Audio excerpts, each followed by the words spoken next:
कितने आलिम हैं, कितने कुरान के हाफिज हैं, उनकी जिंदगी में दीन की कोई रमक नहीं, क्यों? सब भुला बैठे अल्लाह के दीन का जो नूर था, अल्लाह के दीन के इल्म का जो नूर था, सब भुला बैठे। क्यों? क्योंकि ये बदल गया, दिल बदल गया, दिल सख्त हो गया।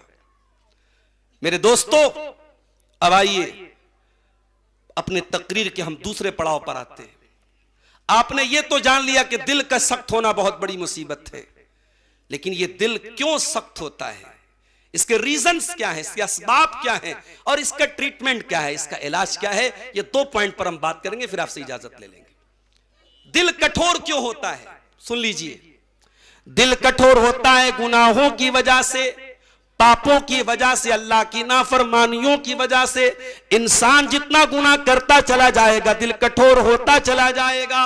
अल्लाह के प्यारे नबी फरमाते हैं, तिरमिज़ी की सही रिवायत है, कि जब बंदा कोई खता करता है, कोई गलती करता है, नुक़ितत फ़ी क़ल्बिही नुक़्ततुन सौदा, उसके दिल पर एक काले रंग का नुक्ता डाल दिया जाता है। फ़इन ताबा, अगर बंदा तौबा कर लेता है, वस्तग़फ़रा, अल्लाह से माफी मांग लेता है, उसके दिल का वो धब्बा मिटा दिया जाता है। व इन आदा, लेकिन अगर बंदा दोबारा फिर गुनाह करता है, फिर उसके दिल पे वो काले धब्बे फिर से डाल दिए जाते हैं। और जब बहुत ज्यादा गुनाह करने लगता है, हत्ता तालु क़ल्बहू, यहां तक के वो काले रंग के धब्बे उसके दिल पर छा जाते हैं, उसका पूरा दिल काला हो जाता है।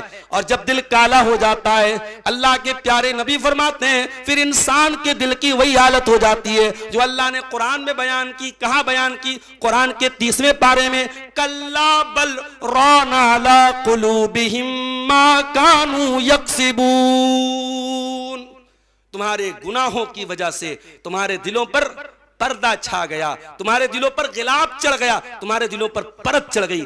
यानी अगर हम गुनाह पर गुनाह करेंगे तो गुनाहों की एक लेयर, एक परत हमारे दिल पर चढ़ जाएगी, फिर कुरान हमारे दिलों पर असर नहीं करेगा, फिर हदीस हमारे दिलों पर असर नहीं करेगी। हर जुमा में खुतबा सुन रहे हैं, हर तकरीर में शामिल हो रहे हैं, यूट्यूब पर उलमा के बयानात सुन रहे हैं, क्यों नहीं असर हो रहा है? क्योंकि दिल पर गुनाहों की परत चढ़ गई है मेरे प्यारे साथी। तो गुनाहों की वजह से दिल सख्त होते हैं। एक और चीज है जिससे दिल सख्त होता है, एक इंसान गुनाह करता है लेकिन नादिम है, शर्मिंदा है, उसको एहसास है कि मैं गलत कर रहा हूं। और एक इंसान गुनाह करता है, मजे लेता है, गुनाह करके दोस्तों में शेयर करता है, बयान करता है, अरे भाई मैंने बहुत बड़ा तीर मार लिया, मैंने ये गुनाह कर लिया। ऐसा इंसान अपने दिल को सख्त बना लेता है। अल्लाह के प्यारे नबी सल्लल्लाहु अलैहि वसल्लम फरमाते हैं, कुल्लु उम्मती मुआफन इल्लल मुजाहिरीन, मेरी उम्मत के तमाम लोगों की माफी तो हो जाएगी, मगर उन लोगों की माफी नहीं होगी जो खुल्लम खुल्ला गुनाह करते हैं। और आपने आगे मतलब बताया, खुल्लम खुल्ला गुनाह का मतलब यह है कि बंदा कोई गुनाह करे और अल्लाह उसके गुनाह पर पर्दा डाल दे, और बंदा अल्लाह के पर्दे को चाक करे और लोगों को बताता फिरे, अमिलतुल बारिहत कज़ा व कज़ा, कल रात मैंने ऐसा ऐसा काम किया है, अल्लाह ने पर्दा डाला था। इंसान अल्लाह के पर्दे को चाक करे और अपने गुनाहों का प्रचार करे, अपने पापों का प्रचार करे, अपने पापों पर फख्र करे, ऐसा इंसान अल्लाह ताला के नाकाबिले माफी। एक और चीज है जिससे दिल सख्त होता है, ख्वाहिशात की पैरवी। जब आप दीन को भी अपनी ख्वाहिशात के मुताबिक हासिल करना चाहेंगे, मुफ्ती साहब से फतवा इसलिए नहीं पूछेंगे कि मुफ्ती साहब से आप शरीयत का हुक्म पता लगाएं, फतवा इसलिए पूछेंगे ताकि आपकी मनमर्जी की बात मिल जाए। अगर एक मुफ्ती क्या नहीं मिली तो दूसरे मुफ्ती से राब्ता करेंगे, दूसरे क्या नहीं मिली तो तीसरे से राब्ता करेंगे। आपको शरीयत नहीं जानना, आपको अपनी ख्वाहिशात जानना है। अगर ये तरीका आपने अपना लिया और ख्वाहिशात पर चलने लगे तो माफ कीजिए, इससे भी दिल सख्त होता है।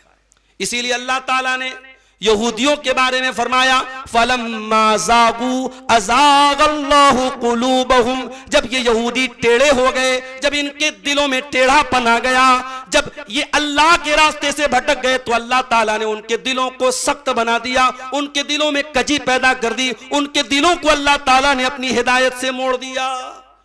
हिदायत पर चलना है मेरे प्यारे साथियों तो शरीयत की पैरवी करनी पड़ेगी। शरीयत आपकी ख्वाहिशात के हिसाब से नहीं चलती। अगर आप शरीयत को अपनी ख्वाहिशात के मुताबिक करना चाहेंगे तो आप कभी नहीं कर सकते। अल्लाह के प्यारे नबी फरमाते हैं, हुफ़्फ़तिल जन्नतु बिल हुफ़्फ़तिल जन्नतु बिल मकारिह व हुफ़्फ़तिन नारु बिश्शहवात, कि अगर जहन्नम में जाना है तो अपनी शहवतों और ख्वाहिशात की पैरवी करो, और जन्नत में अगर जाना है तो बहुत सारी नापसंदीदा चीजें जो आपको नागवार हैं वो आपको करनी पड़ेगी। और आगे बढ़िए, दिल को सख्त बनाने वाली एक और चीज है, दुनिया से बहुत ज्यादा ताल्लुक जोड़ लेना। जो चीजें हलाल हैं उन हलाल चीजों में बहुत ज्यादा लग जाना। मिसाल के तौर पे खाना पीना हलाल है, मगर आप हर वक्त खाने की बात करें, जब देखो तब जब जश्न चल रहा है, इधर सीख बन रही है, उधर कबाब बन रहा है, उधर जो है वो क्या बोलते हैं उसको, है अंगिश्ती बन रही है। भाई ठीक है, आपने सीजन में एक बार खा लिया, साहब हर संडे को कहा साहब अंगिश्ती खा रहे हैं। अरे भाई खाओ, जिंदगी गुजारने के लिए खाओ, खाने के लिए जिंदगी मत गुजारो। खाने पीने में भी, मबाह चीजों में भी हद से ज्यादा, एतदाल से ज्यादा तजावुज करना, यह भी इंसान के दिल को कठोर बना देता है।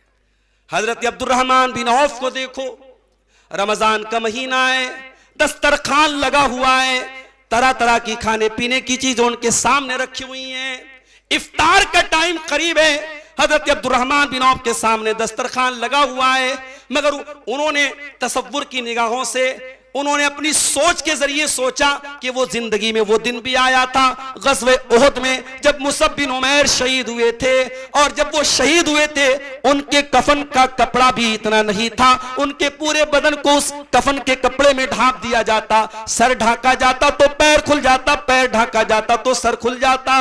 बड़ी मुश्किल से, चूंकि मुसअब बिन उमैर बड़े लंबे तड़ंगे बॉडी बिल्डर आदमी थे, लंबे जिस्म के मालिक थे, उनके सर को ढांपा गया और पैर पर इज़खिर घास डाल करके उनको दफनाया गया। अब्दुर्रहमान बिन औफ ने जब वो मंजर याद किया, कहा कि ये वो लोग थे, ये वो लोग थे जो नेकी करके चले गए, और एक हम हैं कि अपनी नेकियों का फल हम दुनिया में खा रहे हैं। और इतना कह करके रोने लगे और दस्तरखान से उठ के चले गए। हमें कभी दस्तरखान पे अल्लाह याद आता है? हम तो जब पूछते हैं मऊ वालों से, साहब कैसा कारोबार, बड़ा मुझे साहब बहुत मंदा है, बहुत मंदा। कभी जबान से ये लफ्ज सुनने को नहीं मिला कि हाँ अल्लाह का शुक्र है, दुनिया में लोग भूखों मर रहे हैं, हम कम से कम जश्न मना रहे हैं, खा रहे हैं, पी रहे हैं अपने घरों में आराम से। कभी शुक्र के कलमात जबान पर नहीं आए। माफ कीजिएगा मेरे भाइयों, बातें तल्ख हैं, मगर ये हकीकत है कि आज दुनिया की इन नेमतों में हम इस कदर खो चुके हैं कि हमें पल भर के लिए भी आखिरत याद नहीं आती।